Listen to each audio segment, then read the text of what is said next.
Hi, this is Scott again, and I'm sorry. Oh, I see some movement back there. My cat Waffles is joining us today. She's snoozing on my back desk there. Today I wanted to talk about just a kind of a quick little one on the XT-100 versus the XT-20. I was going to sit there and go over all the differences, but I don't have an XT-100 here to show. Fuji doesn't send me cameras because I'm not loved enough. That's why you need to subscribe and love me more, so that I get cameras to review. But nevertheless, I think I could still talk to the differences between the XT-100 and the XT-20 without going into every minute detail, which I would find easier to do if I had an XT-20 and an XT-100 in front of me to show. The XT-100 I think is a wonderful camera, but personally I believe the XT-20 is still the better camera in many ways. The things that are like different is the XT-100 has a bare sensor, the XT-20 has the X-Trans sensor. I personally don't think that's a big deal. I think you'd be quite content with the IQ from either camera. The things that make a difference on it to me, they're basically about the same size package and everything, but the XT-100 has, to me, for lack of a better term, I'll call them dumbed down controls. They're controls similar to the XA5.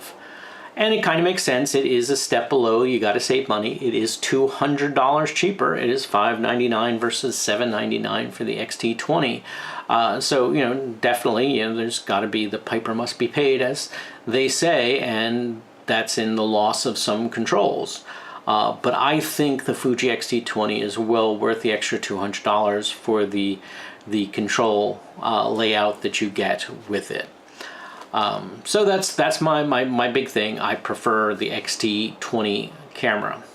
Now, that being said, there is a but, and it is kind of a big but. One of the really nice things about the XT-100, it is the first camera that Fuji has actually put a swing out screen, often referred to as a selfie screen. This is hugely important for people who are blogging, because now you can actually see yourself and frame yourself, and you don't have to buy an external monitor like I did with my XT-20. So as a blogger, that's huge. It makes me even think about, maybe that would be something for me to invest in. So that I would have a second camera, because I kind of need a second camera, and it has the swing out screen. So that'd be great. On top of that, one of the bad things about the XT-20 is when you do HD recording, you can only record for 15 minutes. The XT-100 actually lets you record for 30 minutes. So again, that's huge. Put that selfie screen and the 30-minute HD recording together, and that's a pretty nice little blogging camera. Now, the downside is that for whatever reasons, in 4K, the XT-100 only does 15 frames per second. So that kind of has very limited uses. So you won't be able to blog in 4K. I don't think that's a huge issue right now.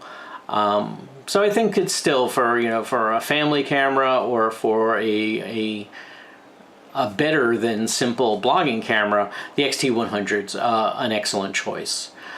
So basically, if that flip out screen and the 30-minute recording limit clicks some boxes for you, that's the camera to buy. Otherwise, I'm still standing behind the XT-20 as, even in this day and age, the better camera between the two. Hope you liked it. Hope this was somewhat informative. Give me a thumbs up if you can, and definitely subscribe. The more subscriptions I get, the more chance that Fuji will actually give me some cameras to review, so that I will actually physically have them, and I need your help to get to the levels to be recognized. So please subscribe. See you next time.